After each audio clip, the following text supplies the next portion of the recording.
निर्जला एकादशी व्रत की कथा।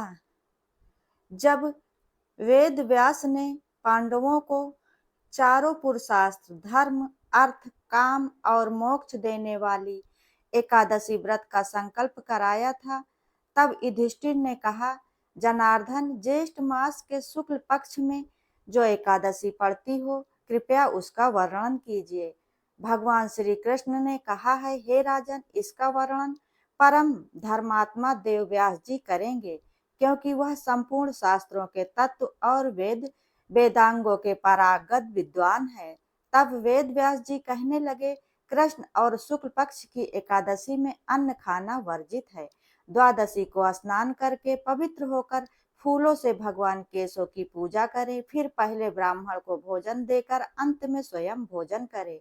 यह सुनकर भीमसेन बोले, परम बुद्धिमान पितामह, मेरी उत्तम बात सुनिए। राजा युधिष्ठिर, माता कुंती, द्रौपदी, अर्जुन, नकुल और सहदेव ये सब एकादशी को कभी भी भोजन नहीं करते तथा मुझे भी हमेशा यही कहते हैं कि भीमसेन, एकादशी को तुम भी खाना ना खाया करो, परंतु मैं उन लोगों से कहता हूँ कि मुझे भूख नहीं सही जाएगी।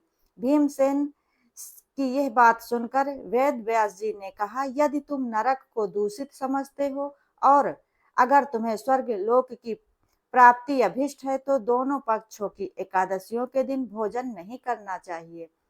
तब भीमसेन बोले, महाबुद्धिमान पितामह, मैं आपके सामने सच कहता हूँ, मुझसे एक बार भोजन करके भी व्रत नहीं किया जा सकता, तो फिर उपवास करके मैं कैसे रह सकता हूँ। मेरे उदर में वृक नामक अग्नि सदा प्रज्वलित रहती है, अतः जब मैं बहुत अधिक खाता हूँ तभी वह शांत होती है। इसलिए महामुनि, पूरे वर्ष में केवल एक ही उपवास कर सकता हूँ, जिससे स्वर्ग की प्राप्ति सुलभ हो तथा जिसके करने से मैं कल्याण का भागीदार हो सकूं। ऐसा कोई एक व्रत निश्चय करके बताइए, मैं उसका यथोचित रूप से पालन करूंगा। वेद व्यास जी ने कहा कि हे भीम, ज्येष्ठ मास में सूर्य वृष राशि में हो या मिथुन राशि में शुक्ल पक्ष में जो एकादशी हो, उसका यत्न पूर्वक निर्जल व्रत करो। केवल कुल्ला या आचमन करने के लिए मुख में जल डाल सकते हो, उसको छोड़कर किसी प्रकार का कोई भी जल कोई भी विद्वान पुरुष मुख में न डाले, अन्यथा व्यर्थ भंग हो जाएगा। निर्जला एकादशी के दिन पहले एक दिन पहले, दसवीं तिथि की रात 12 बजे के पहले पहले जो भी खाना पीना हो खा लेना चाहिए। रात 12 बजे के बाद मनुष्य को जल और अन्न का त्याग कर देना चाहिए। द्वादशी के दिन सूर्योदय के बाद पारण के शुभ मुहूर्त पर ही जल और अन्न का सेवन करना चाहिए, तभी यह व्रत पूर्ण माना जाएगा और व्रत का तभी संपूर्ण फल प्राप्त होगा। द्वादशी को प्रातः काल में स्नान करके ब्राह्मणों को विधि पूर्वक जल और सुवर्ण का दान करे। इस प्रकार सब कार्य पूरा करके जितेंद्रिय पुरुष ब्राह्मणों के साथ भोजन करे। वर्ष भर में जितनी एकादशियां होती हैं, उन सब का फल इस निर्जला एकादशी से मनुष्य प्राप्त कर लेता है, इसमें तनिक भी संदेह नहीं है। शंख, चक्र और गदा धारण करने वाले भगवान केशव ने मुझसे कहा था कि यदि मानव सब कुछ छोड़कर एकमात्र मेरी शरण में आ जाए और एकादशी को निराहार रहे, तो वह सब पापों से मुक्त हो जाता है। हे कुंती नंदन, निर्जला एकादशी के दिन श्रद्धालु स्त्री पुरुषों के लिए जो विशेष दान और कर्तव्य विहित है, उन्हें सुनो।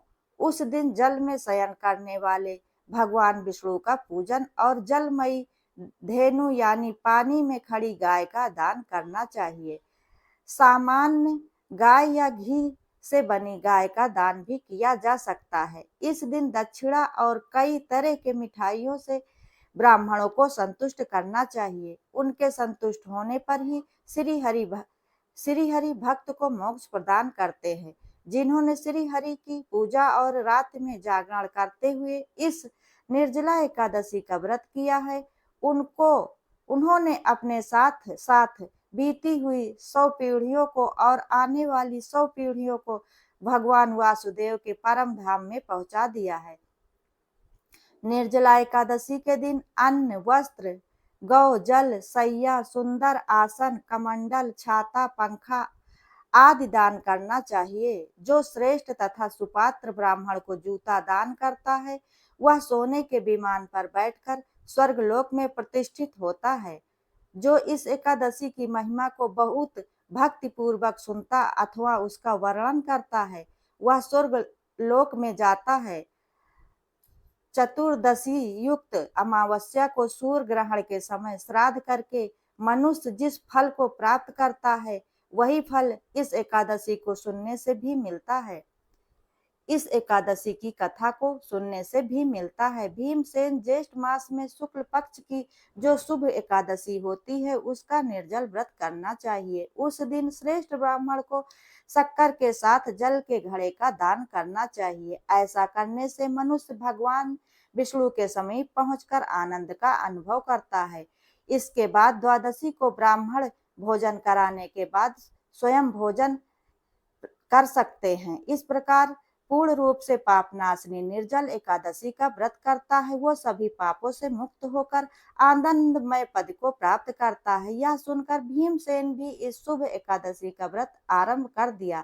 एक बार बहुभुजी भीमसेन ने वेद व्यास जी के मुख से प्रत्येक एकादशी को निराहार रहने का नियम सुनकर विनय पूर्वक भाव से निवेदन किया कि महाराज, मुझसे कोई व्रत नहीं किया जाता है। दिन भर बड़ी तीव्र क्षुधा बनी ही रहती है, अतः आप कोई ऐसा उपाय बतला दीजिए जिसके प्रभाव से स्वतः सद्बुद्ध हो जाए। तथा व्यास जी ने कहा कि तुमसे वर्ष भर की संपूर्ण एकादशी नहीं हो सकती है, तो केवल एक निर्जला एकादशी का व्रत कर लो। इसी से साल भर की एकादशी करने के समान फल प्राप्त हो जाएगा। तब भीमसेन ने वैसा ही किया और स्वर्ग को गए।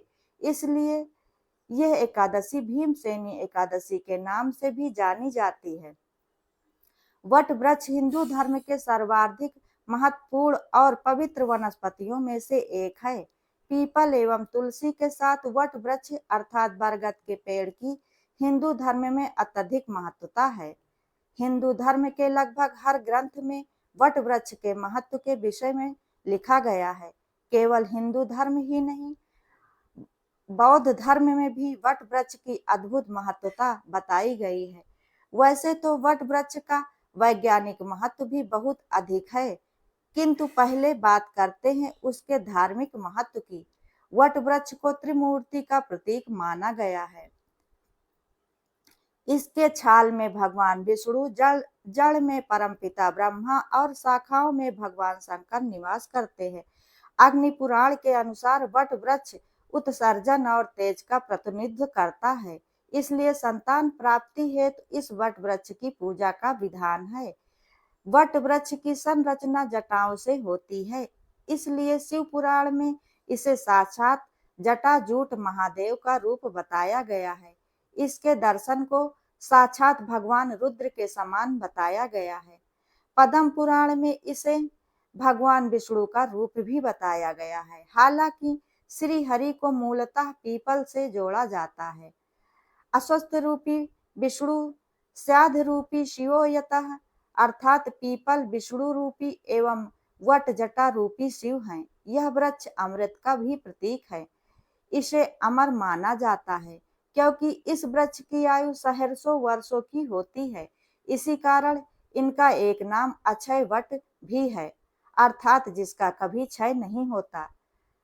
कुछ ग्रंथों में यह भी कहा गया है कि प्रलय के समय काशी के अतिरिक्त केवल अक्षय वट ही सुरक्षित रहता है।